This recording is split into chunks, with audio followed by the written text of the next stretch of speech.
What's up, everyone? Today we dive into one of history's darkest truths, that falling in love, the most natural human emotion, could literally get you executed, tortured, or worse in the ancient world. For most of human history, love wasn't the romantic ideal we celebrate today.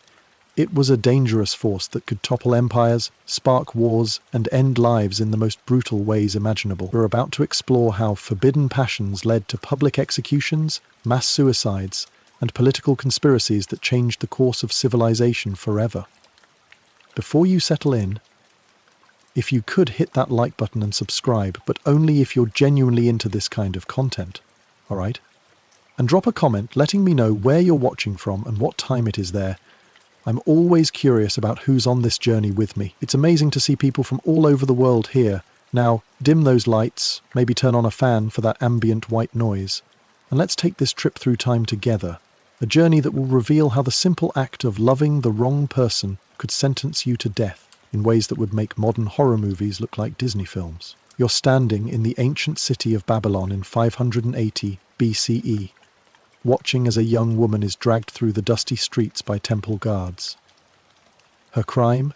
Falling in love with a man from a different social class. The crowd jeers and throws stones as she's hauled toward the ziggurat, where she'll be thrown from the top. A death reserved for women who dared to love beyond their station. The man she loved has already been executed, his body left to rot as a warning to others who might think love conquers all. Welcome to the ancient world, where love wasn't just complicated, it was potentially lethal. The idea that people should be free to choose their romantic partners is one of the most recent innovations in human history. For thousands of years, love was seen not as a personal emotion, but as a political and economic transaction that could threaten the very foundations of society if left unchecked. Think arranged marriages and family alliances, but with the death penalty for anyone who tried to opt out. In ancient Mesopotamia, the Code of Hammurabi, one of the world's first legal systems, contained explicit death sentences for various forms of forbidden love. A married woman caught with a lover would be bound and thrown into the river. If she survived, it was considered divine judgment of her innocence. Spoiler alert, very few survived, because surviving required either supernatural intervention or being an Olympic-level swimmer while tied up. But it wasn't just adultery that could get you killed. In Babylonian society, crossing class boundaries through love was considered a form of rebellion against the gods themselves. The social hierarchy wasn't just a human construct, it was believed to be divinely ordained.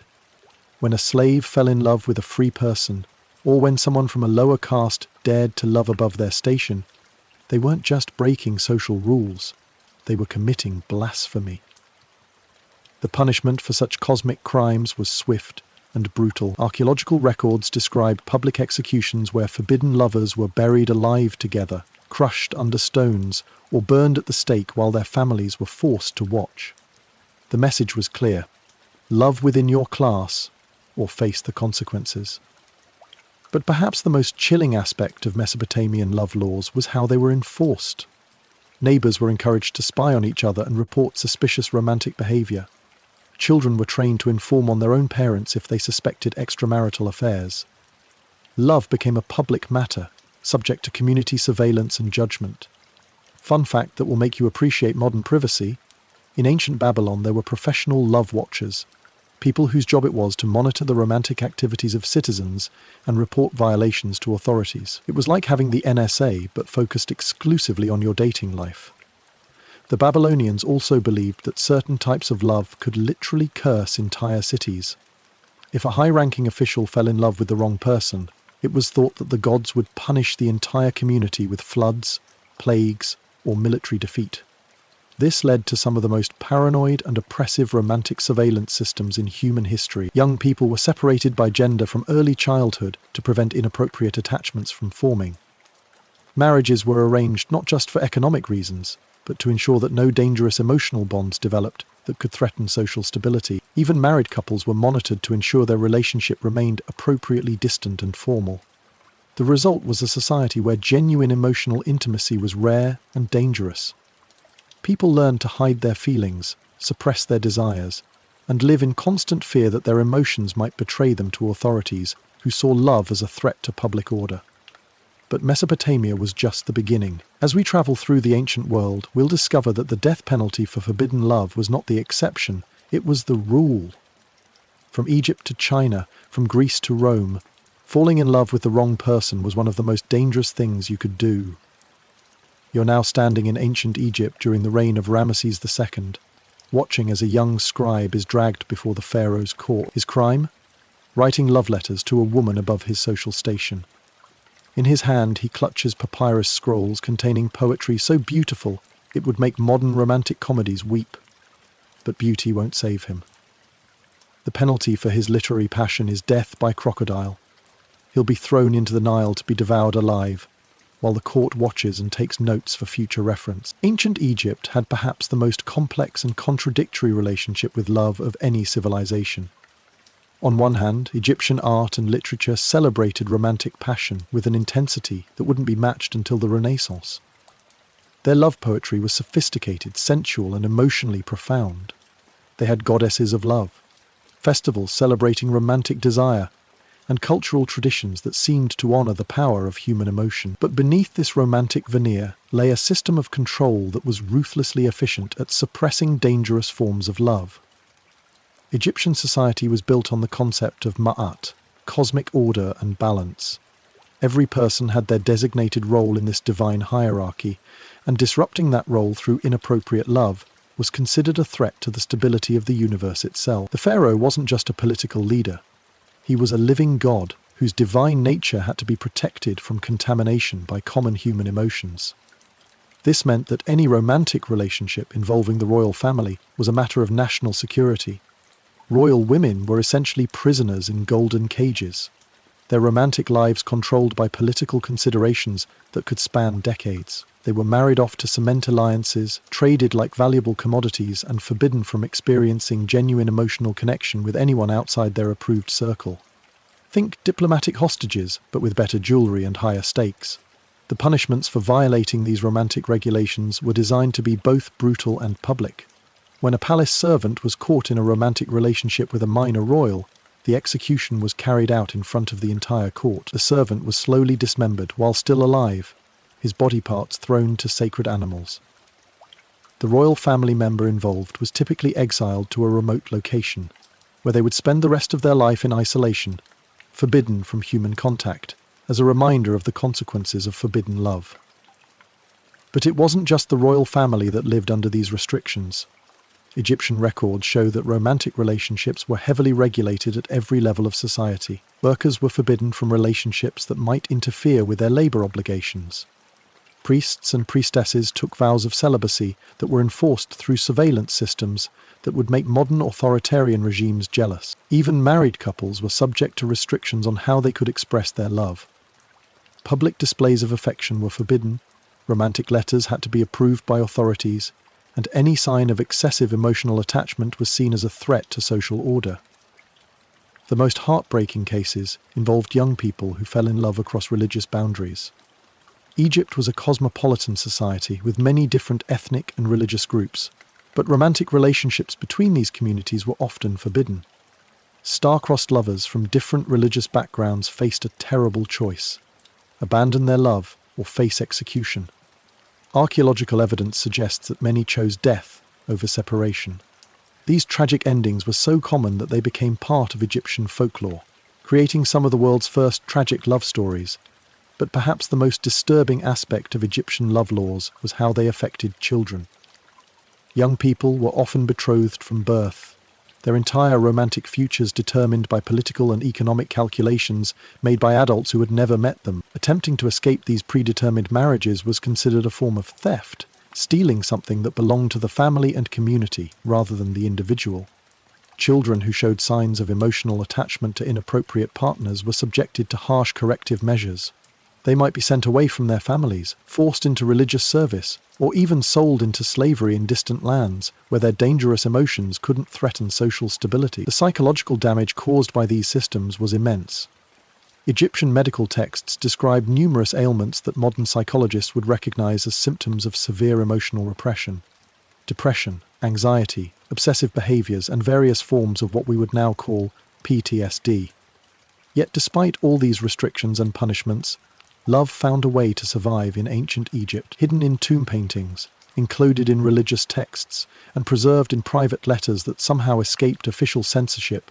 We find evidence of genuine human emotion that persisted despite the deadly consequences. But Egypt's approach to controlling love was almost gentle compared to what was happening in ancient China, where the consequences of forbidden romance could extend far beyond individual lovers to their entire families, communities, and future generations.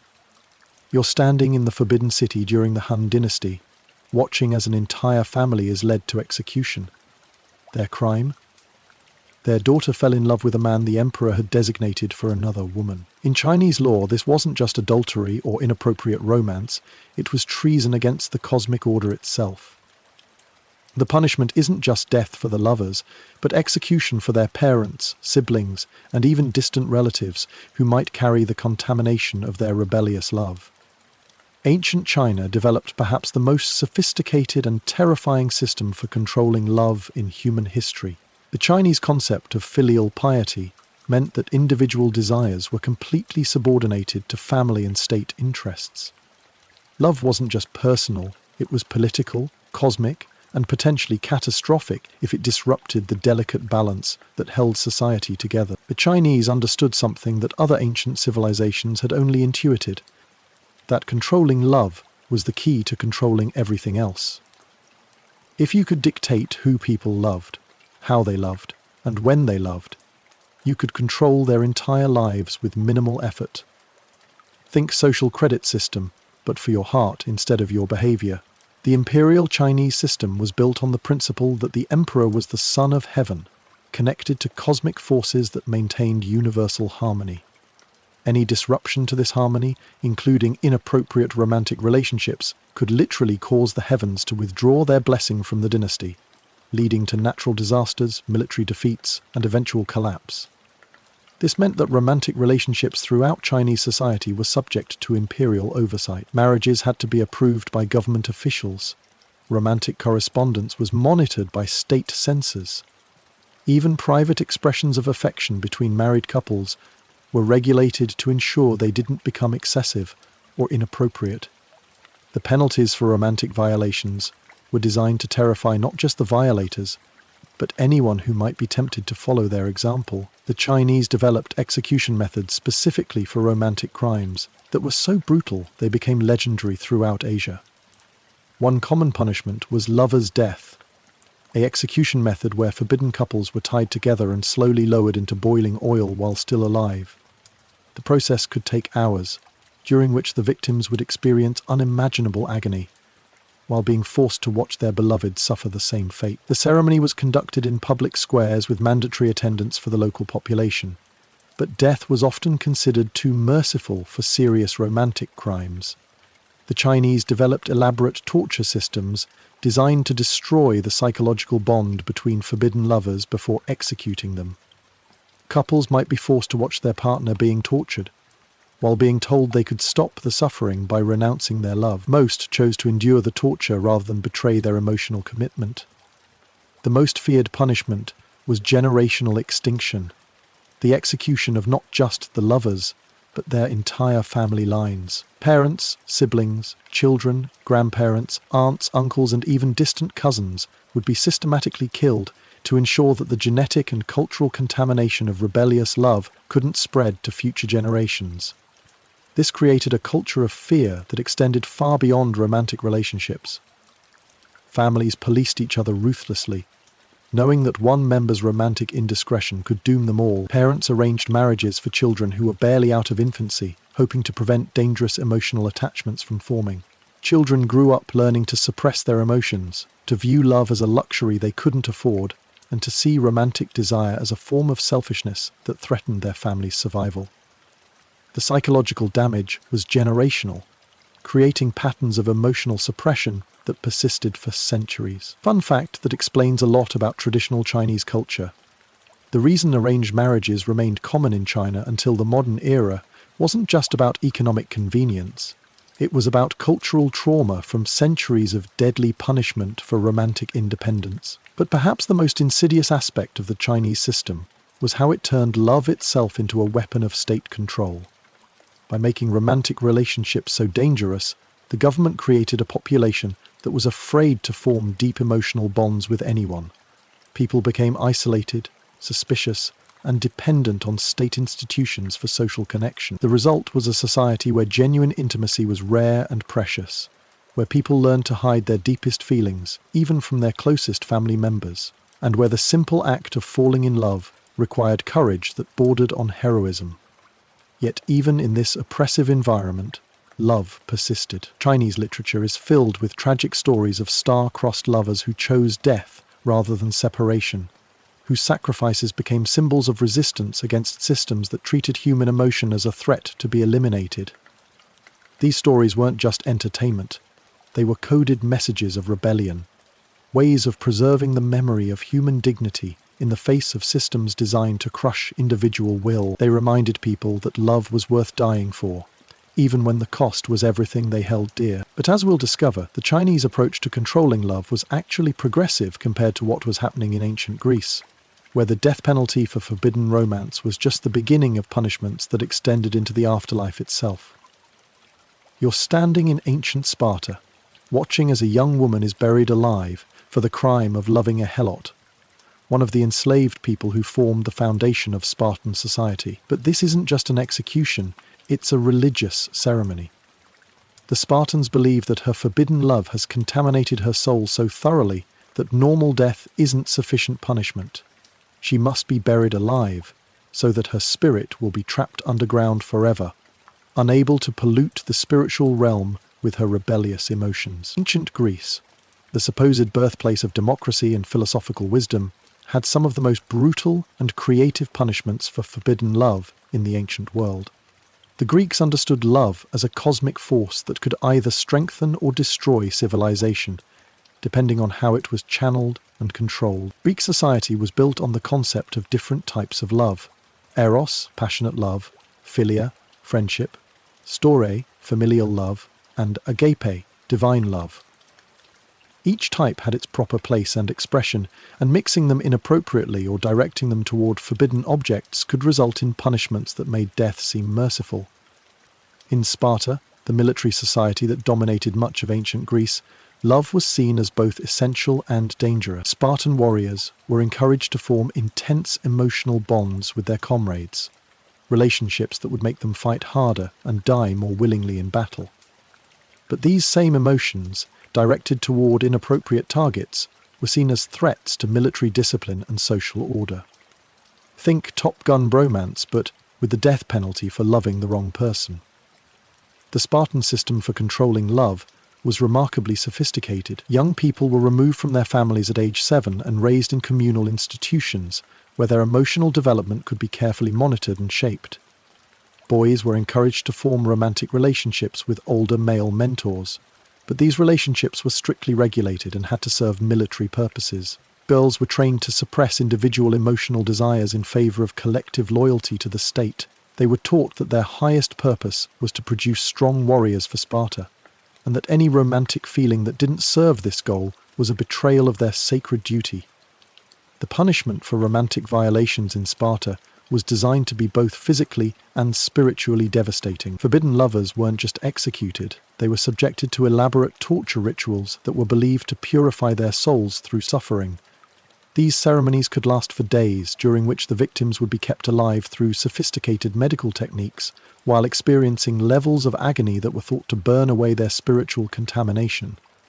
One common Spartan punishment was love crucifixion, a variation of the standard execution method where forbidden lovers were nailed to crosses positioned so they could see each other but not touch. They would hang there for days, dying slowly while being forced to watch their beloved suffer the same fate.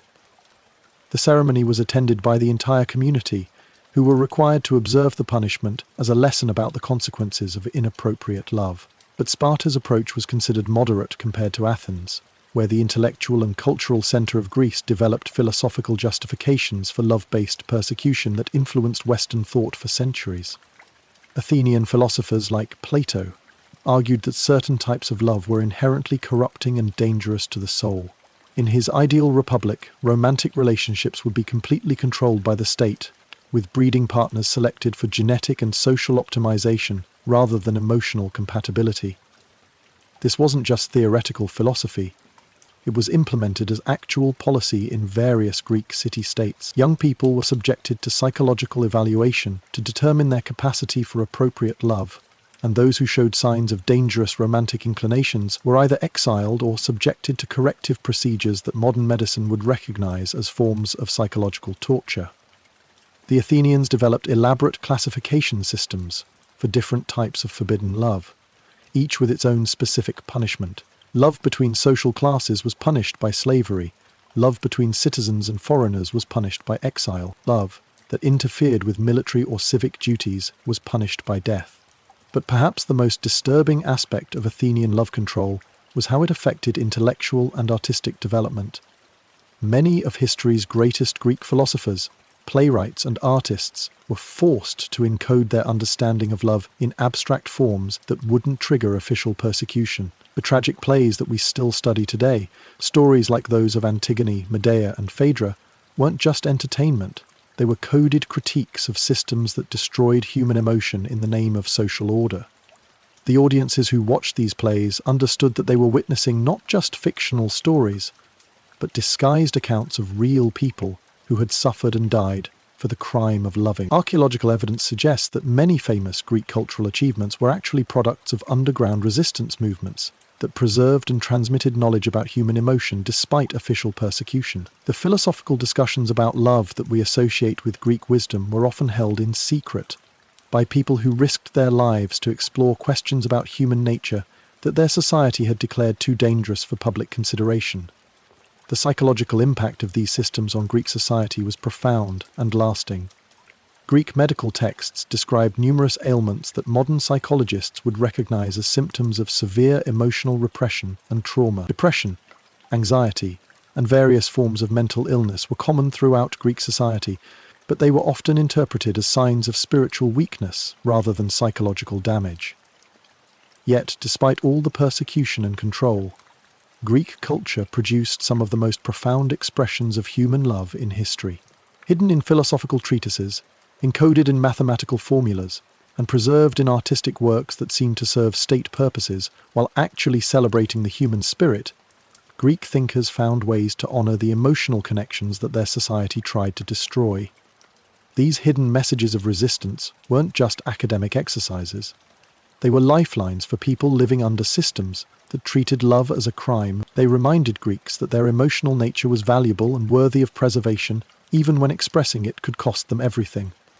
But even the brutal Greek systems pale in comparison to what was happening in the Roman Empire, where love became not just a personal or social issue, but a tool of imperial policy that could determine the fate of entire nations. As we prepare to explore how Roman attitudes toward love shaped the destiny of the ancient world, remember that we're not just talking about abstract historical concepts.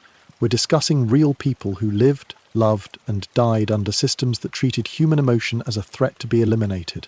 The next time you tell someone you love them, take a moment to appreciate that you live in one of the few periods in human history where such words won't get you executed. Because for most of our ancestors, love wasn't just an emotion, it was a revolutionary act that required courage, sacrifice, and often the willingness to die for the simple right to feel.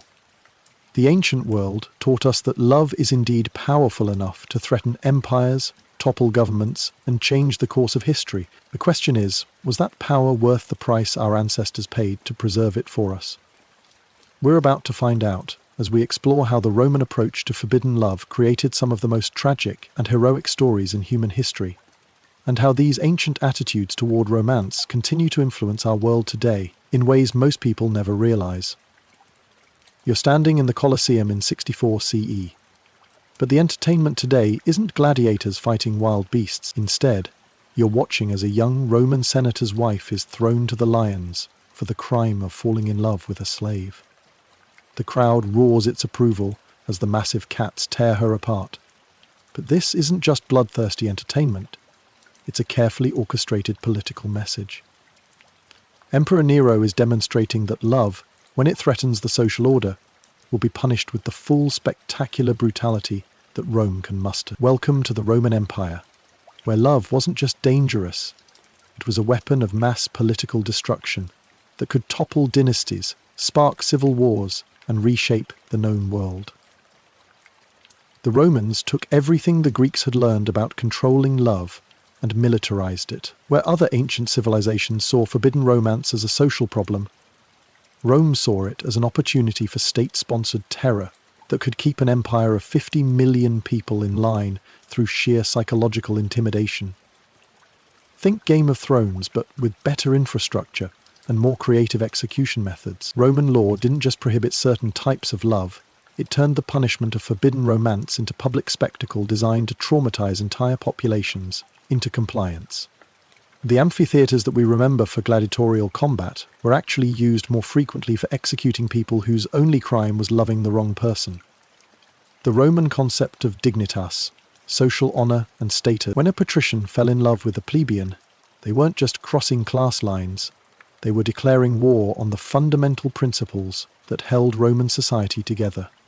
The punishment for such political rebellion was designed to be as horrific and memorable as possible. Roman execution specialists developed methods that could keep victims alive for hours, while subjecting them to unimaginable agony, all performed in front of crowds that could number in the tens of thousands. One particularly favoured execution for forbidden lovers was crucifixion of the heart, a variation where couples were crucified on crosses positioned just close enough that they could touch fingertips, but not embrace. They would hang there for days, slowly dying, while being forced to maintain physical contact that reminded them of the love that had condemned them to this fate.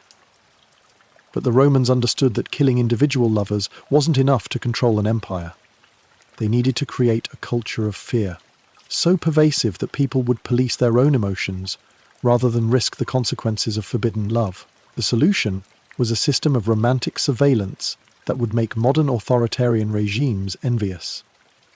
Roman citizens were required to report suspicious romantic activity to local authorities. Slaves were tortured for information about their masters' love lives. Even children were trained to spy on their parents and siblings. This surveillance network was so effective that most Romans lived in constant fear that their emotions might betray them. People learned to suppress not just the expression of forbidden love, but the feelings themselves. Roman medical texts describe a widespread condition they called cor mortuum, dead heart syndrome, where people became incapable of feeling romantic attachment at all. Fun fact that explains a lot about Roman culture. The legendary Roman Stoicism wasn't just philosophical wisdom, it was a survival strategy developed by people who lived under a system that could literally kill them for feeling too much. But the most terrifying aspect of Roman love control was how it was used as a tool of imperial expansion. When Rome conquered new territories, one of the first things they did was identify and execute couples whose relationships didn't conform to Roman standards.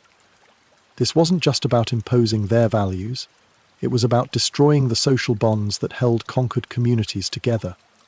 By systematically eliminating romantic relationships that crossed tribal, ethnic, or religious boundaries, Rome could prevent conquered peoples from forming alliances that might threaten imperial control. Love became a weapon that was turned against entire civilizations, fragmenting them into isolated individuals who were easier to dominate. The psychological warfare was incredibly sophisticated. Roman officials would offer pardons to conquered peoples who were willing to inform on forbidden romantic relationships within their communities. This turned neighbors against each other, destroyed trust within families, and created cultures of fear and suspicion that persisted for generations. Archaeological evidence from conquered territories shows that this strategy was devastatingly effective. Communities that had been closely bonded before Roman conquest became fragmented and suspicious within just a few years of occupation.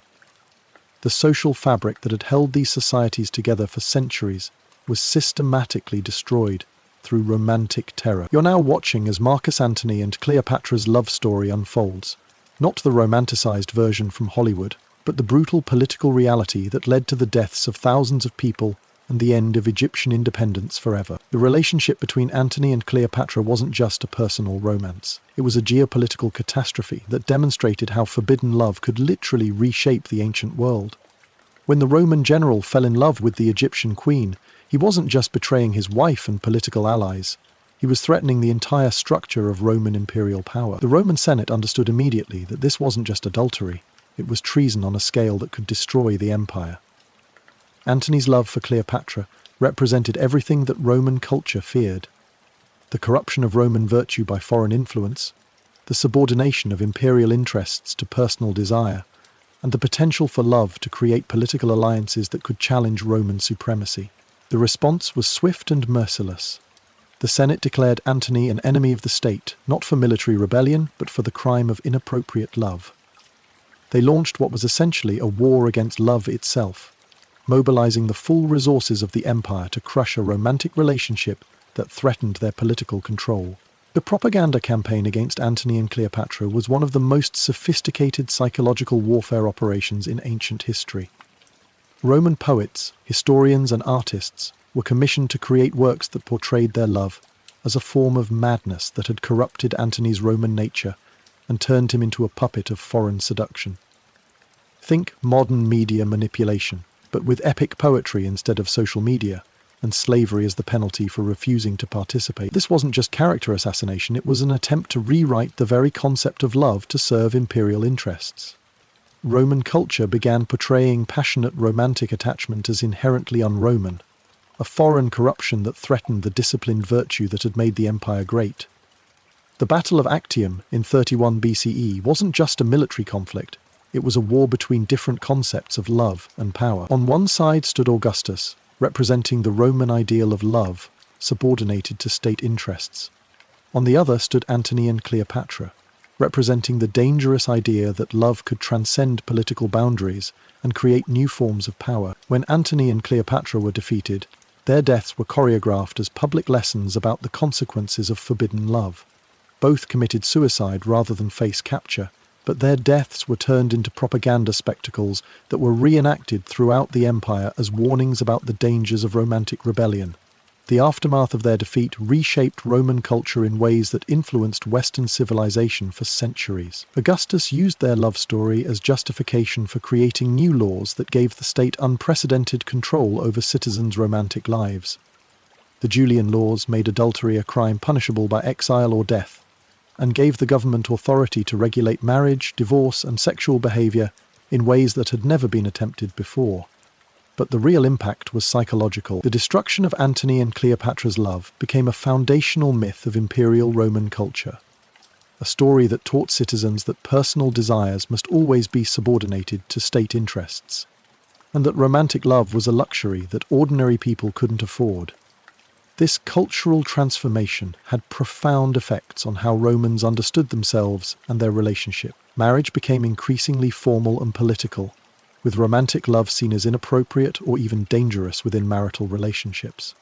Children were raised to suppress emotional attachments that might interfere with their civic duties. The result was a culture that produced remarkable achievements in law, engineering, and military organization, but that struggled with basic human connection and emotional intimacy. Roman literature from this period is filled with expressions of loneliness, emotional emptiness, and psychological alienation that reflected the human cost of subordinating love to imperial interests. Yet even under this oppressive system, love found ways to survive and even flourish.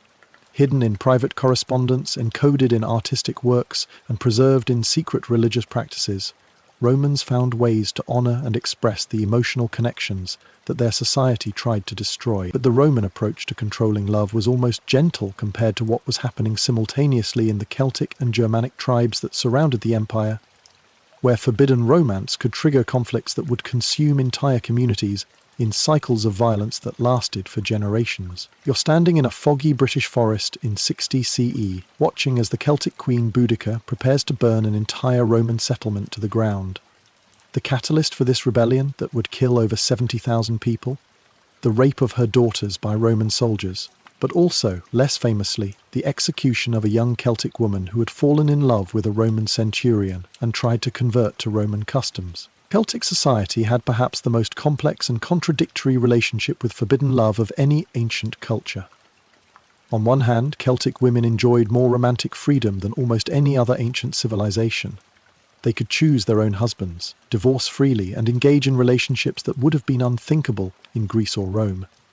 But this freedom came with a price that was arguably more terrifying than the restrictions imposed by other cultures. Celtic society was organized around concepts of honor and clan loyalty that made individual romantic choices matters of tribal survival. When someone fell in love with a member of an enemy clan, they weren't just risking their own life, they were potentially condemning their entire family and community to generations of warfare. Think Romeo and Juliet, but with actual armies and real massacres instead of dramatic poetry. Celtic punishment for forbidden love was designed not just to kill the offenders, but to traumatize entire communities into understanding the consequences of romantic betrayal. One common execution method was bog sacrifice, where forbidden lovers were bound together and thrown into sacred swamps, where they would sink slowly into the acidic water while their tribes watched from the shoreline. The bog environment would preserve their bodies for centuries, creating permanent monuments to the consequences of inappropriate love. Archaeological excavations have uncovered dozens of these couples, their preserved remains still showing signs of the terror they experienced in their final moments. But perhaps more terrifying than execution was the Celtic practice of love cursing, elaborate ritual ceremonies where forbidden lovers would be declared spiritually contaminated and cut off from all human contact. They would be allowed to live, but as outcasts who could never speak to another human being, touch another person, or even look directly at another member of their community. These living curses could last for decades, creating broken individuals who existed on the margins of society as constant reminders of what happened to people who chose love over loyalty. Many curse victims eventually committed suicide, but some survived for years as psychological ghosts, haunting their own communities. The Celtic approach to controlling love created a culture where emotional intimacy was always shadowed by the threat of violence. People learned to evaluate every romantic attraction in terms of its potential political consequences, asking not just, "Do I love this person?" but, "Will loving them destroy my family and community?" This created patterns of emotional behavior that persisted long after Celtic independence was destroyed by Roman conquest. Even after conversion to Christianity, Celtic communities retained cultural memories of the deadly consequences of forbidden love that influenced their attitudes toward romance for centuries. Germanic tribes had equally brutal but more militaristic approaches to controlling forbidden love. Among the various Germanic peoples, romantic relationships were seen primarily as military alliances that could affect the balance of power between competing tribes and war bands. When a Germanic warrior fell in love with someone from an enemy tribe, the consequences extended far beyond individual punishment. The lover's entire war band could be held responsible for the romantic betrayal, leading to conflicts that could involve thousands of fighters and last for years. One particularly brutal Germanic practice was shield breaking, a ceremony where forbidden lovers would be tied to their shields and thrown into rivers during winter when the water was cold enough to kill them slowly while keeping them conscious for extended periods. The ceremony was attended by both tribes involved, who would negotiate future conflicts while watching the lovers die. But the Germanic tribes also developed one of the most psychologically sophisticated approaches to love control in the ancient world. Rather than simply prohibiting forbidden relationships, they created elaborate systems for channeling romantic desire toward tribally appropriate targets. Young people were subjected to intensive psychological conditioning designed to create romantic attractions that served tribal interests. Through a combination of ritual ceremonies, psychoactive substances, and social pressure, Germanic communities could actually influence who their members fell in love with. Think ancient behavioral modification, but focused on programming people's romantic preferences rather than just controlling their behavior. This conditioning was remarkably effective, creating generations of Germanic people who genuinely felt romantic attraction, primarily toward politically appropriate partners. The psychological techniques they developed were so sophisticated that they influenced later European approaches to arranged marriage and romantic education for centuries. But perhaps the most disturbing aspect of Germanic love control was how it was integrated with their military culture. Young warriors were taught to channel their romantic desires into battlefield fury, using the emotional energy of love as fuel for combat effectiveness. This created a warrior culture where love and violence were psychologically intertwined in ways that made both more intense and more dangerous. Germanic fighters who had been properly conditioned could achieve levels of battlefield ferocity that terrified even experienced Roman legions. But they also struggled with peacetime relationships that didn't involve conflict and aggression. The psychological damage caused by these systems was extensive but often hidden. Germanic medical knowledge included treatments for various forms of what we would now recognize as PTSD and emotional disorders caused by the suppression and redirection of natural romantic impulses. Yet, like other ancient cultures, the Germanic tribes also produced remarkable expressions of human love that survived despite systematic oppression. Germanic poetry, music, and storytelling traditions preserved knowledge about emotional connection and romantic passion that provided alternatives to the militaristic model promoted by official culture. These underground traditions weren't just artistic expression. They were forms of psychological resistance that helped people maintain their humanity under systems designed to weaponize their emotions for tribal purposes. But as brutal as these European approaches to love control were, they pale in comparison to what was happening simultaneously in ancient Persia, where the Zoroastrian religion created theological justifications for love-based persecution that influenced religious thought for thousands of years. You're standing in the court of Cyrus the Great in 540 BCE, watching as a young Persian nobleman is slowly burned alive for the crime of marrying a woman who worshipped different gods. But this isn't just political persecution, it's religious purification. The Zoroastrian priests believe that his interfaith love has contaminated his soul so thoroughly that only fire can cleanse him for entry into the afterlife. Zoroastrian Persia developed perhaps the most theologically sophisticated justifications for controlling love in the ancient world. The religion's fundamental dualism, the cosmic battle between good and evil, was applied to romantic relationships in ways that made certain types of love literally demonic.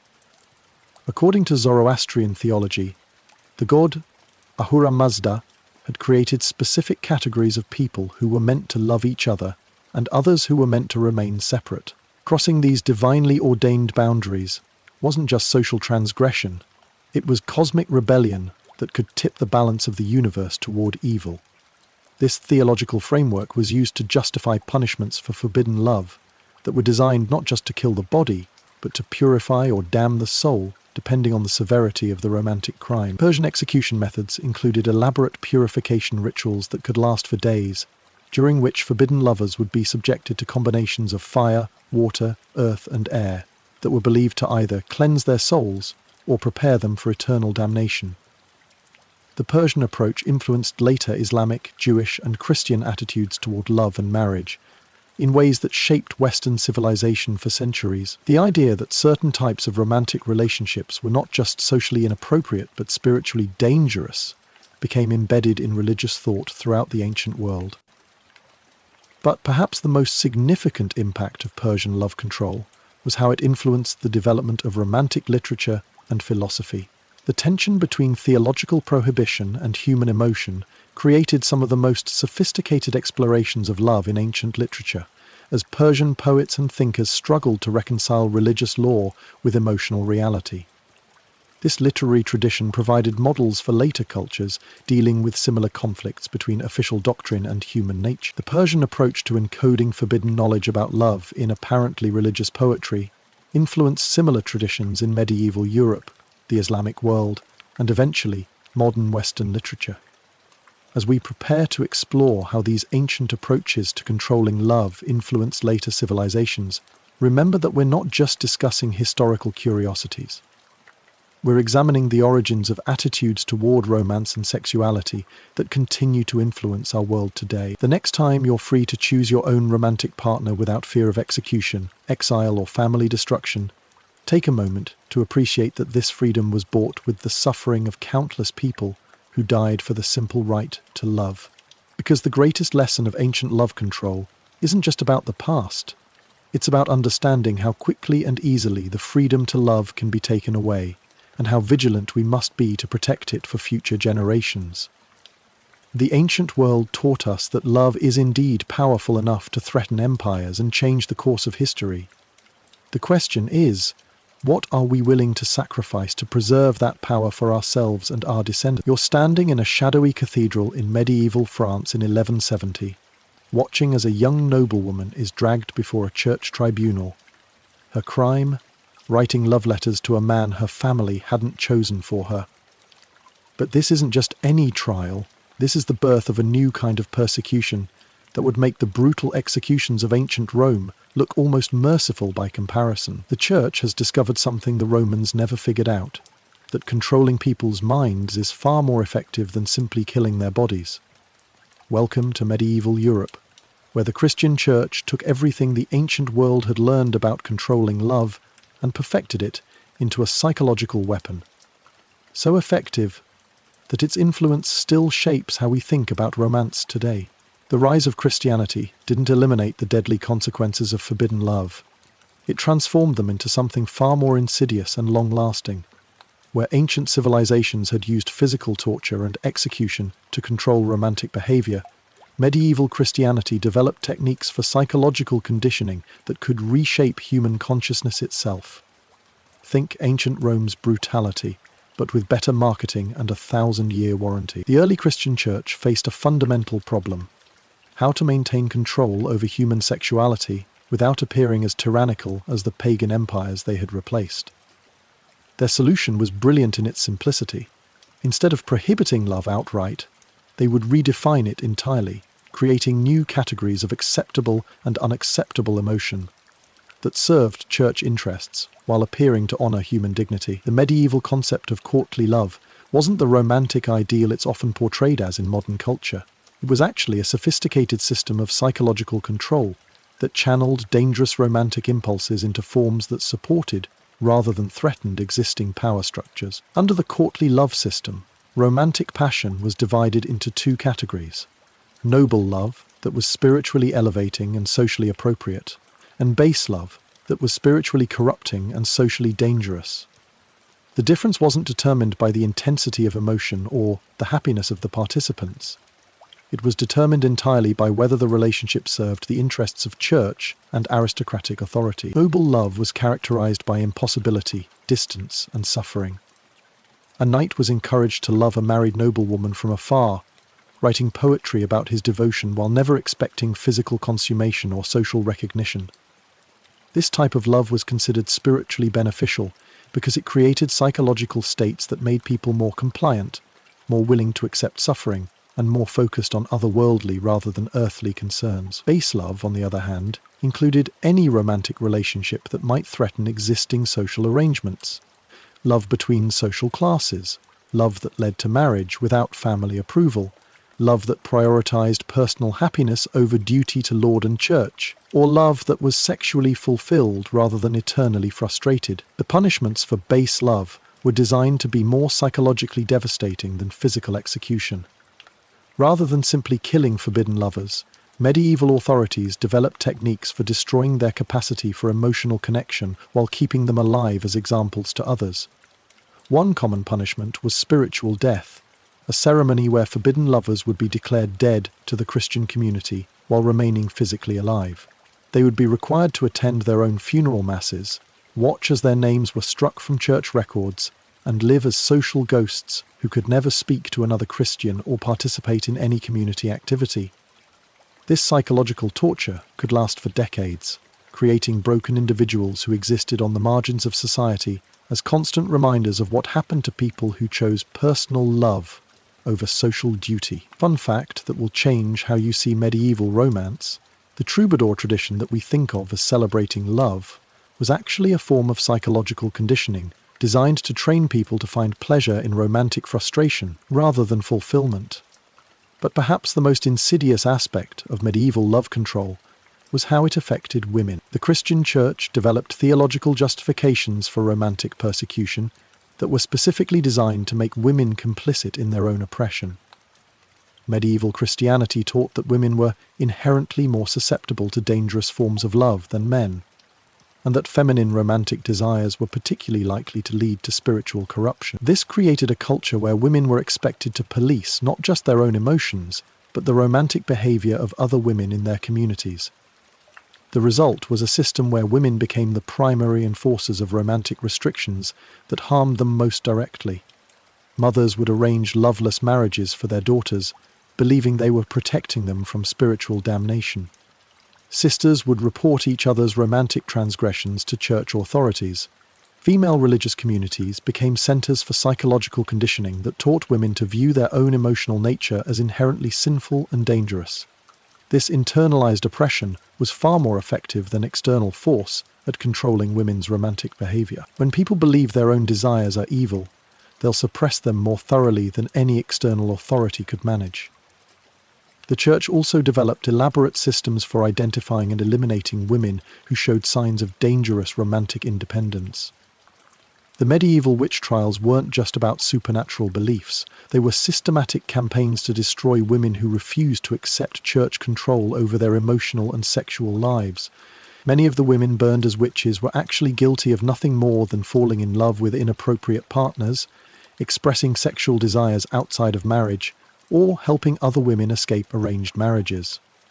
The witchcraft they practiced often consisted of preserving folk knowledge about contraception, abortion, and other forms of reproductive control that gave women some degree of autonomy over their own bodies. The psychological techniques developed during witch trials were designed not just to extract confessions, but to destroy the capacity for independent thought about love and sexuality.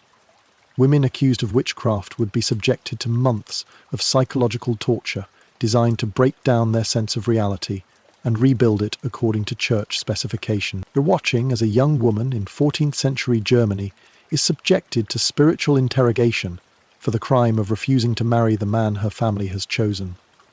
She's been locked in a church dungeon for 3 months, fed only bread and water, and forced to listen to hours of sermons about the spiritual dangers of independent romantic choice. By the time she's brought before the tribunal, she's so psychologically broken that she genuinely believes her desire to choose her own husband is a form of demonic possession. These interrogation techniques were so effective that they were later adopted by secular authorities and became the foundation for modern psychological warfare and thought control methods.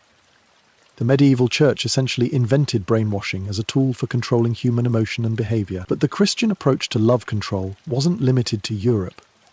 As Christianity spread across the globe, it carried these psychological techniques to new cultures where they were adapted and refined in ways that created some of the most sophisticated systems of romantic persecution in human history. In medieval Byzantium, the Eastern Orthodox Church developed approaches to controlling love that were even more psychologically sophisticated than Western European methods. Byzantine theologians created elaborate philosophical frameworks for distinguishing between godly and ungodly forms of love that required years of education to understand and apply. Byzantine society became obsessed with romantic classification, developing hundreds of different categories of acceptable and unacceptable love based on subtle theological distinctions that most people couldn't comprehend. This created a culture where everyone lived in constant fear that their emotions might unknowingly violate some obscure religious principle. The psychological pressure was so intense that Byzantine medical texts describe widespread epidemics of what we would now recognize as anxiety disorders, depression, and various forms of mental illness caused by the stress of trying to navigate incomprehensible emotional regulations. Meanwhile, in the Islamic world, a completely different approach to controlling dangerous love was developing that would influence global culture for centuries. You're standing in the court of Harun al-Rashid in 9th century Baghdad, watching as a young poet is executed for writing verses that describe his love for a woman as more powerful than his devotion to Allah. His death isn't just punishment for inappropriate poetry. It's part of a sophisticated Islamic approach to love control that balanced spiritual authority with cultural sophistication. Islamic civilization developed perhaps the most nuanced and complex relationship with romantic love of any medieval culture. On one hand, Islamic poetry, art, and literature celebrated romantic passion with an intensity and beauty that rivaled anything produced in other cultures. The Islamic world gave us some of the most profound expressions of human love in history, from the mystical poetry of Rumi to the romantic tales of 1001 Nights. But beneath this cultural celebration of love lay a legal and social system that could be just as brutal as any Christian persecution when romance threatened religious or political authority. Islamic law distinguished between different types of love, based on their relationship to divine worship and social order. Passionate, all-consuming love was considered potentially dangerous because it could become a form of idolatry that interfered with proper devotion to Allah. More moderate, controlled affection was considered appropriate for human relationships. The challenge for Islamic authorities was determining when passionate love crossed the line from spiritual metaphor into dangerous obsession. This led to the development of sophisticated psychological evaluation techniques that could assess the spiritual state of lovers accused of inappropriate attachment.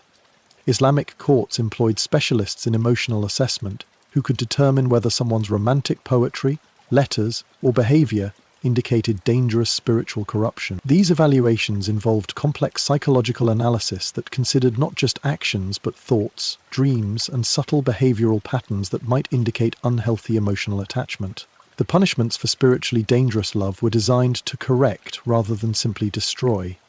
Islamic authorities developed rehabilitation techniques that attempted to redirect inappropriate romantic passion toward acceptable spiritual or social objects. This approach created a culture where love was both celebrated and feared, where the same emotion that produced transcendent poetry could also lead to spiritual damnation. Islamic scholars spent centuries developing philosophical frameworks for understanding when love enhanced human dignity and when it threatened it. Think ancient cognitive behavioral therapy, but with religious authority and occasional executions for non-compliance. But perhaps the most fascinating aspect of Islamic love control was how it influenced the development of romantic literature as a form of coded resistance. Islamic poets and writers became masters of creating works that appeared to celebrate divine love, while actually exploring forbidden human emotions. This tradition of encoding dangerous knowledge about love in apparently religious literature influenced later European development of romantic poetry and eventually contributed to the Renaissance recovery of emotional expression that helped end medieval Christian suppression of human feeling. However, the Islamic approach to love control was relatively moderate compared to what was happening simultaneously in medieval Japan, where the samurai class developed forms of romantic persecution that were designed to create psychological states of permanent emotional suffering. You're kneeling in a Japanese temple in 1185, watching as a young samurai performs seppuku, ritual suicide, for the crime of falling in love with a woman from an enemy clan. But this isn't just honor killing, it's the culmination of a sophisticated Japanese approach to love control that used emotional suppression as a tool for creating the perfect warrior psyche. Medieval Japanese society was built around the concept of mono no aware, the bittersweet awareness of the impermanence of all things. This philosophical framework was applied to romantic love in ways that made emotional fulfillment not just rare, but spiritually undesirable. Japanese culture taught that true love was characterized by separation, loss, and unfulfillment. The most spiritually elevated forms of romance were those that involved impossible barriers, tragic endings, or permanent separation. Love that led to happiness, marriage, or long-term satisfaction was considered spiritually shallow and culturally inferior. This created a culture where people were conditioned to find beauty in romantic suffering and to view emotional fulfillment as a sign of spiritual weakness. Young people were trained from childhood to associate love with pain, to find pleasure in romantic frustration, and to see successful relationships as somehow less meaningful than tragic ones. The psychological techniques used to create these associations were remarkably sophisticated. Japanese educational methods included elaborate exercises designed to condition emotional responses, meditation practices that reinforced acceptance of suffering, and artistic training that celebrated the aesthetic value of emotional pain. Samurai warriors underwent special conditioning that was designed to make them incapable of forming emotional attachments that might interfere with their willingness to die in battle. This conditioning involved systematic exposure to romantic loss, beginning in childhood with arranged separations from beloved companions, and continuing through adulthood with mandatory participation in rituals that celebrated the beauty of ended love. The result was a warrior class that was psychologically programmed to find meaning in death and separation rather than life and connection. This made them incredibly effective fighters, but it also created a culture where suicide became a common response to emotional disappointment. The Japanese approach to love control was so effective that it influenced their culture for centuries, creating patterns of emotional behavior that persisted long after the medieval period ended. Even modern Japanese culture retains elements of this conditioning, including cultural preferences for tragic rather than happy endings in romantic stories, and social pressure to suppress rather than express emotional needs. But the Japanese system was actually progressive compared to what was developing simultaneously in the Aztec Empire, where love control was integrated with human sacrifice in ways that created some of the most psychologically disturbing practices in human history. You're standing atop the Templo Mayor in Tenochtitlan in 1487, watching as hundreds of captured warriors are sacrificed to celebrate the marriage of the Aztec emperor. But these aren't random executions. They're part of an elaborate Aztec system that used romantic ceremonies as justification for mass human sacrifice and psychological terrorism. Aztec civilization developed approaches to controlling love that combined elements we've seen in other cultures with uniquely American innovations that were designed to create states of permanent psychological terror among both the Aztec population and their enemies. The Aztec concept of love was inseparable from their understanding of cosmic balance and divine hunger. They believed that the gods required constant feeding through human sacrifice, and that romantic emotions could be harvested and transformed into spiritual energy that could sustain the universe. This led to the development of elaborate ceremonies, where human sacrifice was combined with romantic ritual in ways that were designed to maximize both the emotional and physical suffering of the victims. Aztec priests became experts in psychological manipulation, able to create emotional states in sacrifice victims that enhanced the spiritual value of their deaths. One common Aztec practice was love sacrifice, a ceremony where couples who had fallen in love without official approval would be captured and subjected to elaborate tortures that were designed to intensify their emotional bond before killing them.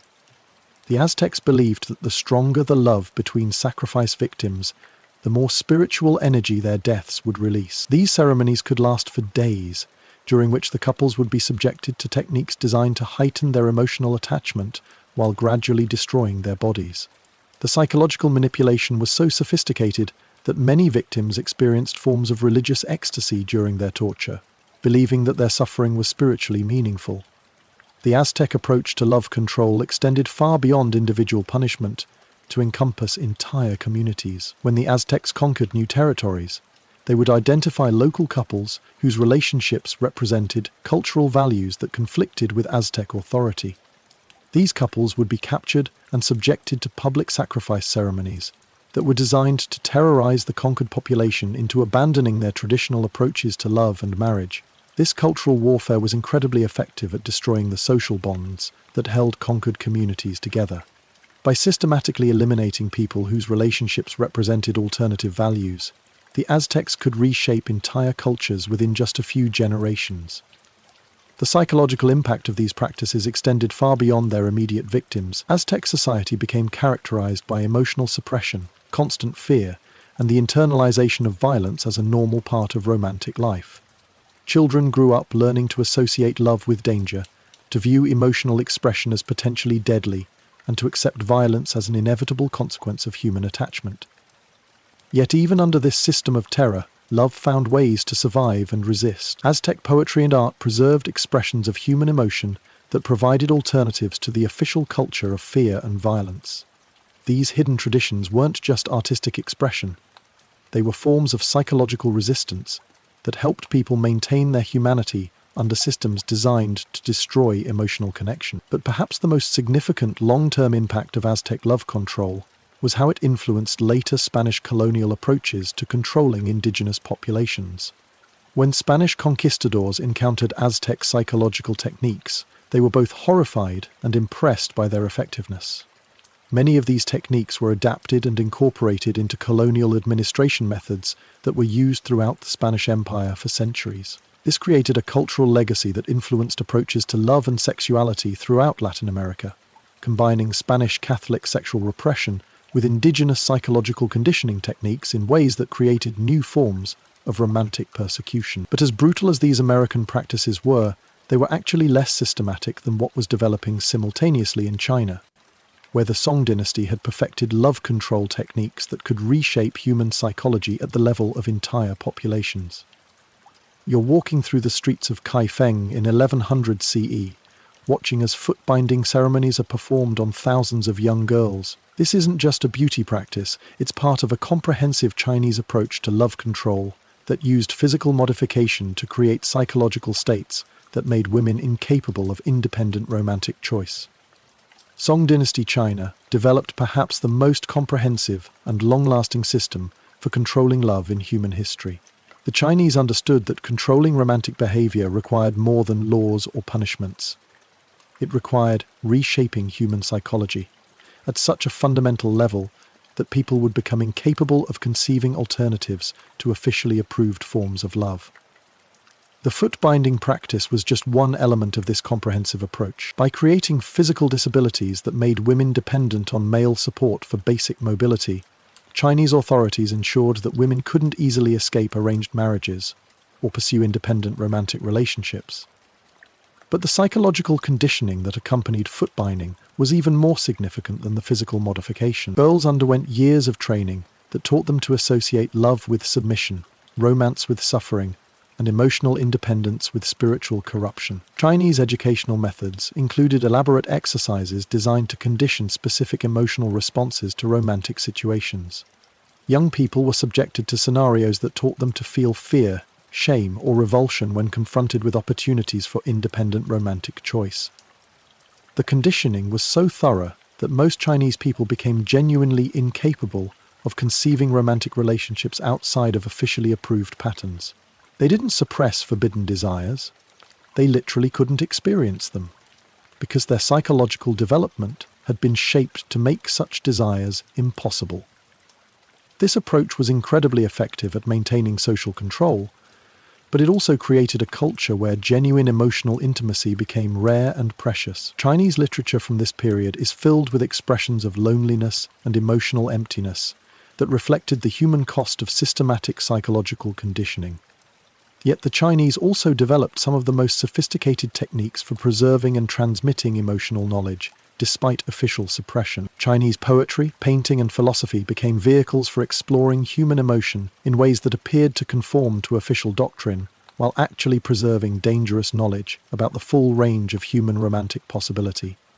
These hidden traditions provided models for later resistance movements throughout Asia, and eventually influenced global approaches to balancing individual emotional needs with social stability. But the Chinese system, for all its sophistication, was ultimately limited by its focus on controlling behavior within existing cultural frameworks. It took the rise of modern totalitarian governments to develop techniques for controlling love that could transcend cultural boundaries and reshape human consciousness on a global scale. As we prepare to explore how these ancient and medieval approaches to love control influenced the development of modern techniques for managing human emotion, remember that we're not just discussing historical curiosities. We're examining the evolution of methods for controlling human consciousness that continue to influence our world today. The next time you feel pressure to conform your romantic choices to social expectations, take a moment to recognize that you're experiencing the modern descendants of techniques that were developed over thousands of years by people who understood that controlling love is the key to controlling everything else about human behavior. Because the greatest lesson of this historical journey isn't just about the past. It's about understanding how the freedom to love authentically requires constant vigilance against systems that would reshape human emotion to serve institutional rather than individual interests. The ancient and medieval worlds taught us that love is indeed powerful enough to threaten any form of authority, no matter how well established or sophisticated. The question is, what are we willing to do to protect that power for ourselves and future generations?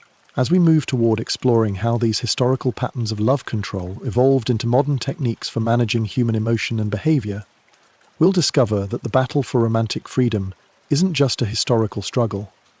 It's an ongoing conflict that continues to shape our world in ways most people never realize. The methods may have become more subtle, but the fundamental dynamic remains the same. Those who control love control everything else about human experience. And understanding this dynamic is the first step toward preserving the freedom that countless people throughout history died to protect. You're standing in a Berlin courtroom in 1943, watching as a young German woman is sentenced to death for the crime of falling in love with a Polish prisoner of war. The judge doesn't even bother to hide his disgust as he explains that her racial treason has contaminated the purity of the German bloodline. But this isn't ancient history. This is the 20th century, when humanity had supposedly evolved beyond the barbaric love controls of the ancient world. Yet here we are, witnessing the culmination of 5,000 years of techniques for controlling human emotion, refined and mechanized into the most efficient systems of romantic persecution ever created. Welcome to the modern era, where everything our ancestors learned about controlling love was weaponized by governments that understood something terrifying: that the power to control who people love is the power to control human civilization itself. The Renaissance and Reformation didn't eliminate the deadly consequences of forbidden love, they industrialized them. Where medieval authorities had controlled romantic behavior through religious doctrine and social pressure, modern states developed scientific approaches to love control that could reshape entire populations with unprecedented efficiency. Think medieval persecution, but with printing presses, modern bureaucracy, and eventually computers to track every romantic transgression. The Protestant Reformation inadvertently created the conditions for more sophisticated love control by fragmenting religious authority and forcing secular governments to develop alternative methods for managing human behavior. When Martin Luther challenged papal authority in 1517, he didn't just start a religious revolution. He began a process that would lead to the development of state-sponsored romantic surveillance that made medieval Christian control look primitive by comparison. Protestant emphasis on individual reading of Scripture created literate populations that were harder to control through traditional religious authority. This forced Protestant governments to develop new techniques for managing romantic behavior that relied on psychological manipulation rather than simple theological prohibition. The result was the development of what we might call scientific love control, systematic approaches to managing human emotion that were based on careful study of psychological principles rather than religious doctrine alone. You're watching as Puritan authorities in Salem, Massachusetts in 1692 conduct what they call love trials, systematic interrogations designed to identify and eliminate women whose romantic behavior threatens community order. But these aren't traditional witch trials focused on supernatural beliefs. These are early experiments in psychological warfare that use scientific observation of human behavior to identify and control dangerous emotion. The Puritan approach to love control was revolutionary in its systematic application of psychological principles.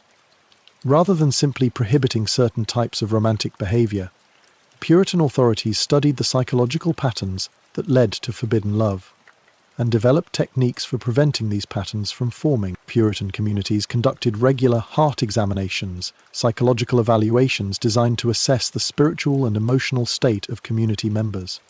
These examinations involved sophisticated questioning techniques that could reveal hidden romantic attachments, inappropriate emotional loyalties, and other forms of spiritual corruption that might threaten community stability. But the Puritans developed classification systems for different types of dangerous love that were based on careful observation of human behavior rather than theological speculation.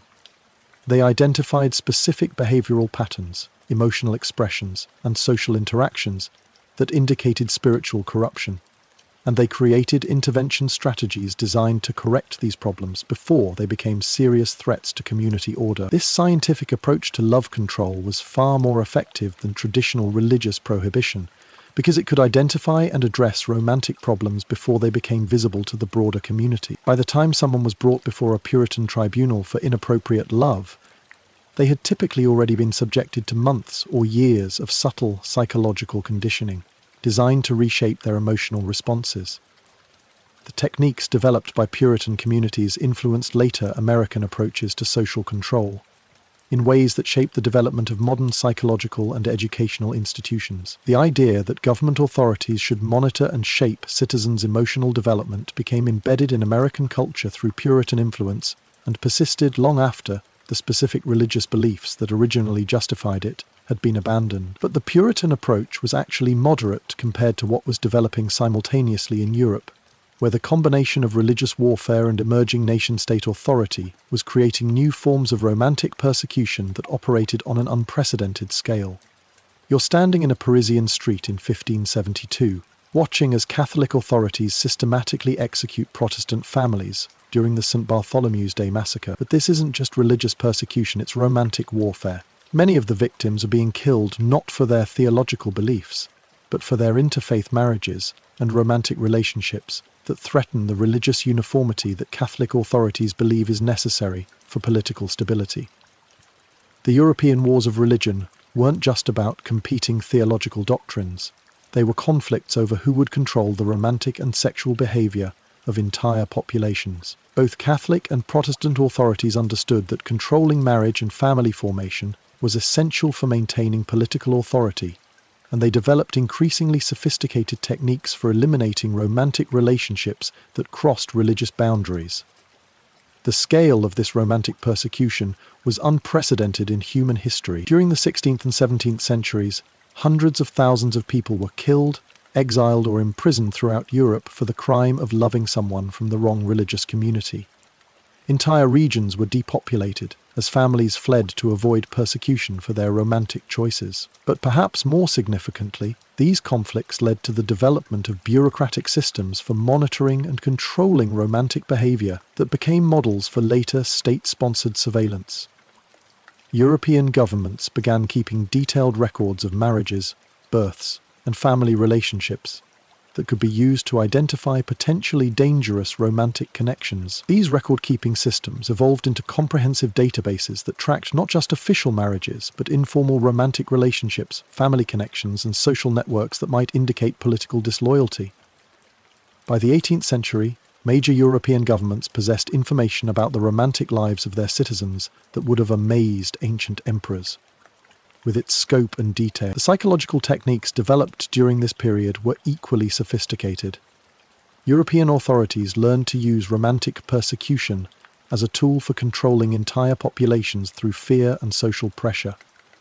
By making examples of people who engaged in forbidden romantic relationships, they could create climates of terror that made most citizens self-police their own emotional behavior. This approach was particularly effective because it turned romantic relationships themselves into sources of anxiety and suspicion, rather than comfort and support.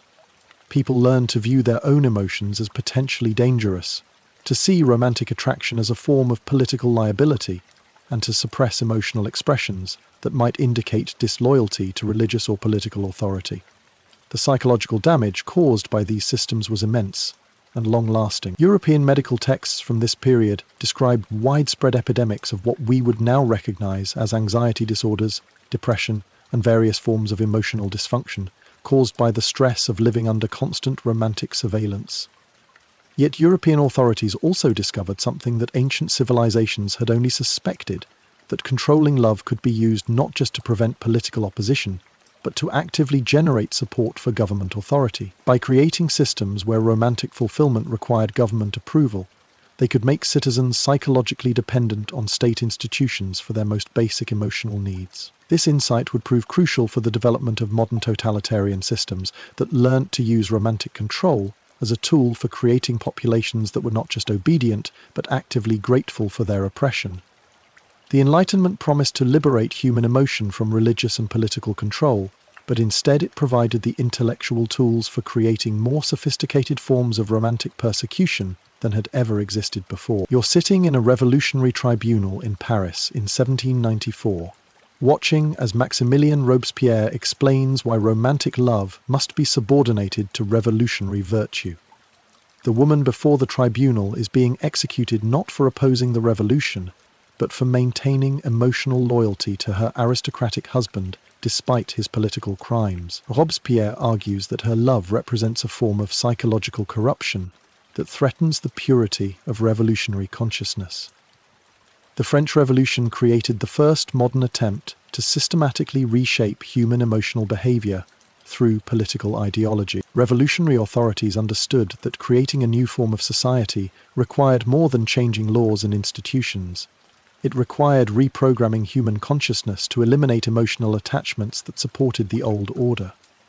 Revolutionary France developed what we might call ideological love control, systematic techniques for redirecting romantic and familial emotions towards support for revolutionary goals. Citizens were encouraged to report family members who expressed counter-revolutionary sentiments, to choose romantic partners based on political loyalty rather than personal attraction, and to view emotional attachments that conflicted with revolutionary duty as forms of bourgeois corruption. The psychological techniques used during the revolution were incredibly sophisticated and influential. Revolutionary authorities developed propaganda methods that could reshape emotional responses through careful manipulation of symbolic associations, social pressure, and fear. They created new romantic ideals that portrayed revolutionary love as more spiritually and emotionally fulfilling than traditional personal attachments. Think modern advertising psychology, but applied to human emotions and backed by the guillotine. These techniques were so effective that they influenced the development of modern political movements for centuries. The idea that personal emotions should be subordinated to ideological goals became embedded in various forms of revolutionary and nationalist politics that continued to shape world events well into the 21st century. But perhaps the most significant innovation of the French Revolution was its demonstration that romantic control could be used not just to maintain existing social orders, but to create entirely new forms of human consciousness. This insight influenced later totalitarian movements that learned to use love control as a tool for social engineering on an unprecedented scale. The Industrial Revolution provided the technological tools necessary to implement love control systems that could operate on a global scale with unprecedented efficiency and precision. You're standing in a London factory in 1840, watching as young workers are subjected to systematic romantic surveillance by supervisors who report inappropriate emotional attachments to company authorities. But this isn't just workplace discipline, it's economic love control. Factory owners have discovered that controlling workers' romantic relationships is an essential tool for maintaining industrial productivity and preventing labor organization. Industrial capitalism created new forms of romantic control that were based on economic rather than religious or political authority. Factory owners and industrial managers understood that workers who formed strong emotional bonds with each other were more likely to organize strikes, resist dangerous working conditions, and demand higher wages. The solution was systematic disruption of worker romantic relationships through techniques that included mandatory separation of male and female workers, prohibition of workplace socializing, surveillance of worker housing, and economic penalties for marriages or relationships that weren't approved by company management. These industrial love control systems were remarkably effective at creating isolated, dependent workers who were less likely to resist exploitation. By preventing workers from forming emotional support networks, industrial authorities could maintain control over populations that might otherwise have developed the social solidarity necessary for effective resistance. The psychological techniques developed in industrial settings influenced later approaches to managing large populations in ways that extended far beyond factory floors. The idea that controlling romantic relationships was essential for maintaining social order became embedded in various forms of modern institutional management, from schools and hospitals to military organizations and government bureaucracies. But industrial love control also created new forms of resistance that hadn't existed in previous eras. Workers began developing underground networks for maintaining romantic relationships despite official prohibition. These networks became models for later forms of political and social resistance that used emotional solidarity as a foundation for challenging institutional authority. The tension between industrial love control and worker resistance created some of the most sophisticated psychological warfare systems in human history, as both sides developed increasingly advanced techniques for influencing human emotional behavior. But even the sophisticated systems developed during the Industrial Revolution were primitive compared to what emerged in the 20th century, when totalitarian governments learned to combine traditional love control techniques with modern technology and scientific psychology to create systems of romantic persecution that operated with mechanical efficiency. You're walking through the streets of Moscow in 1937, watching as NKVD agents arrest entire families for the crime of maintaining emotional loyalty to relatives who have been declared enemies of the state.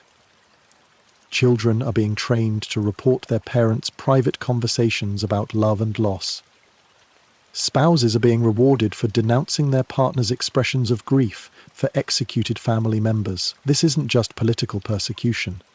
It's the systematic destruction of human emotional capacity in service of total state control. The Soviet Union created perhaps the most comprehensive system for controlling human love in history. Soviet authorities understood that creating a socialist society required more than changing economic and political institutions. It required eliminating all forms of emotional loyalty that might compete with loyalty to the state. Soviet love control operated on multiple levels simultaneously. At the legal level, Soviet law made various forms of romantic and familial expression illegal, including mourning for executed relatives, maintaining correspondence with emigrated family members, and expressing romantic attachment to people with inappropriate class backgrounds. At the social level, Soviet authorities created surveillance networks that monitored citizens' emotional expressions and rewarded people for reporting inappropriate emotional behavior by friends, family members, and romantic partners.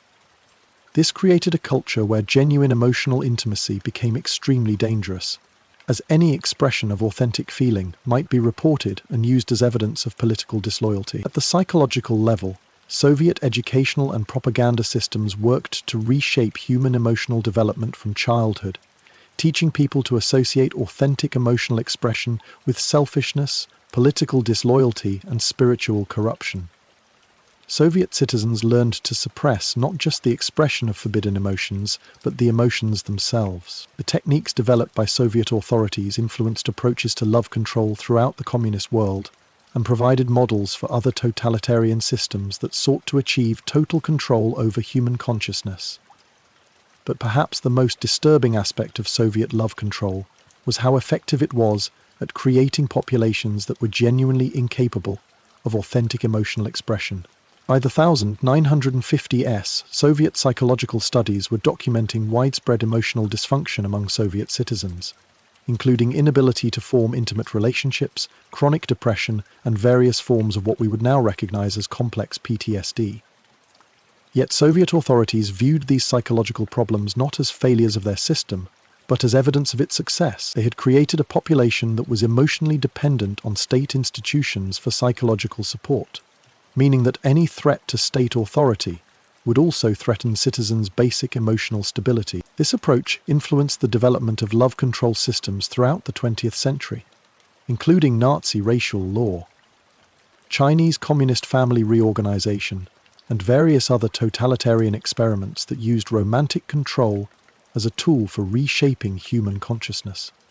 The Nazi regime took Soviet innovations in love control and combined them with biological theories that justified romantic persecution as scientifically necessary for human evolution. You're standing in a concentration camp in 1943, watching as Nazi authorities systematically separate couples who have been classified as racially incompatible. But this isn't just ethnic persecution, it's biological love control.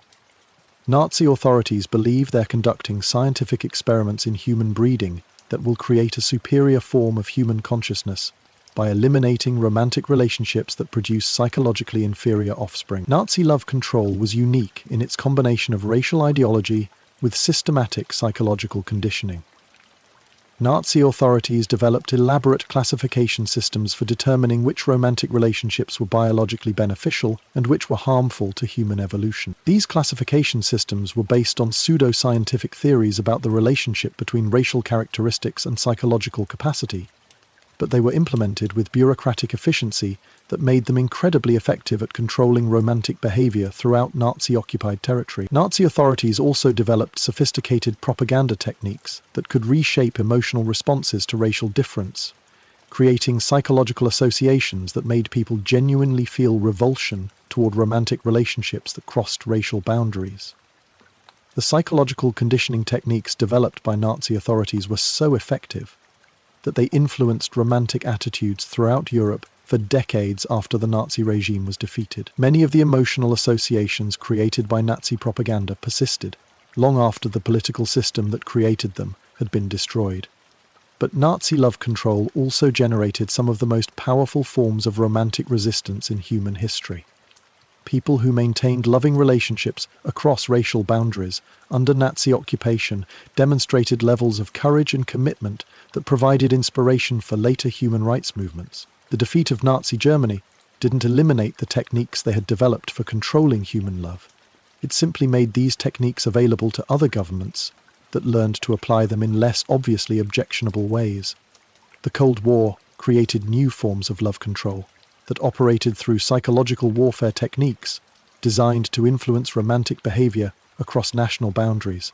You're sitting in a CIA briefing room in 1962, listening as intelligence analysts explain how romantic relationships can be used as tools for espionage and political influence. They're describing systematic programs for manipulating the romantic lives of foreign government officials, creating emotional dependencies that can be exploited for intelligence purposes, and using sexual scandals to destabilize enemy governments. Cold War love control operated primarily through manipulation rather than prohibition. Instead of simply forbidding certain types of romantic relationships, intelligence agencies learned to create, manipulate, and exploit romantic connections for political purposes. These techniques included systematic seduction operations designed to compromise foreign officials, psychological conditioning programs that could influence romantic preferences, and propaganda campaigns that promoted romantic ideals that supported American or Soviet political goals. The sophistication of Cold War romantic manipulation was unprecedented in human history. Intelligence agencies developed detailed psychological profiles of target individuals that included analysis of their romantic preferences, sexual behaviors, and emotional vulnerabilities. They created systematic programs for exploiting these vulnerabilities through carefully orchestrated romantic encounters. But perhaps more significantly, Cold War authorities learned to use mass media to influence romantic attitudes throughout entire populations. Television, movies, popular music, and advertising were used to promote romantic ideals that supported political goals while appearing to celebrate individual freedom and choice. This approach was far more effective than traditional prohibition because it made people believe they were freely choosing romantic behaviors that actually served institutional interests. By shaping cultural ideals about love and sexuality, Cold War authorities could control romantic behavior without appearing to restrict individual freedom. The techniques developed during the Cold War continue to influence how romantic behavior is shaped and controlled in contemporary society through media, advertising, and various forms of cultural programming that most people don't recognize as forms of social control. But as we move into the 21st century, we're witnessing the development of love control techniques that make everything we've discussed seem primitive by comparison. You're looking at a smartphone screen in 2023, watching as dating app algorithms determine which potential romantic partners you'll be shown based on data analysis that includes your shopping habits, political preferences, social media activity, and psychological profile. You think you're freely choosing who to love, but every romantic option you're presented with has been filtered through systems designed to promote relationships that serve corporate and political interests, rather than your individual happiness. Modern love control operates through techniques that are so sophisticated and subtle that most people don't realize they're being manipulated.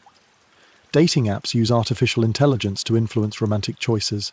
Social media platforms shape romantic expectations through carefully curated content, and advertising creates emotional associations that influence what people find attractive. These systems are far more effective than anything developed by ancient empires or totalitarian governments, because they operate through the illusion of choice, rather than obvious prohibition. People believe they're freely expressing their romantic preferences when they're actually responding to sophisticated conditioning that has shaped their desires to serve institutional rather than individual interests. The psychological techniques used by modern love control systems are based on decades of scientific research into human behavior, brain chemistry, and social psychology. They can influence romantic decisions with precision that would have amazed ancient priests and medieval authorities. But perhaps most disturbing is how these systems are designed to be addictive rather than fulfilling. Modern love control creates psychological dependencies that keep people engaged with institutional systems while preventing them from achieving the authentic emotional connections they're seeking. This creates populations that are simultaneously obsessed with romantic fulfillment and incapable of achieving it. Perfect consumers for industries that profit from romantic dissatisfaction and emotional dysfunction. Yet understanding how these systems work also provides the knowledge necessary for resisting them and creating authentic romantic connections that serve individual rather than institutional interests. The history of love control teaches us that the freedom to choose our own romantic partners is one of the most recent and fragile achievements in human civilization. For most of human history, loving the wrong person could get you executed, exiled, or subjected to forms of psychological torture that could destroy your capacity for authentic emotional connection. The techniques developed over thousands of years for controlling human love haven't disappeared. They've evolved into more sophisticated forms that operate through psychological manipulation rather than physical force. Understanding this history is essential for recognizing when our own romantic choices are being influenced by systems designed to serve institutional rather than individual interests. The greatest lesson of this journey through the deadly history of forbidden love isn't just about the past, it's about the ongoing vigilance required to protect romantic freedom in the present and future. Every time you choose to love someone based on authentic attraction rather than social expectation, economic convenience, or algorithmic suggestion, you're participating in an act of resistance that connects you to countless people throughout history who risked everything for the simple right to follow their hearts. The ancient world taught us that love is indeed powerful enough to threaten any form of authority, no matter how well established or technologically sophisticated. The question that remains is, what are we willing to do to preserve that power for ourselves and future generations? Because the battle for romantic freedom isn't just a historical struggle. It's an ongoing conflict that continues to shape our world in ways that most people never realize. And understanding that conflict is the first step toward ensuring that love remains a force for human liberation rather than another tool for social control. The choice between authentic love and institutional manipulation is happening right now, in every romantic decision you make. Choose wisely, because the future of human emotional freedom depends on people who understand the difference between loving freely and loving as they've been programmed to love. The ancient kings and emperors who executed people for forbidden love would be amazed by how much more effectively modern systems can control human emotion without anyone even realizing they're being controlled. But they would also be terrified by the possibility that people might wake up to what's being done to them and reclaim the power to love authentically. That possibility, the possibility of genuine romantic freedom, is what makes love as dangerous today as it was 5,000 years ago. And it's what makes protecting that freedom as important today as it's ever been in human history.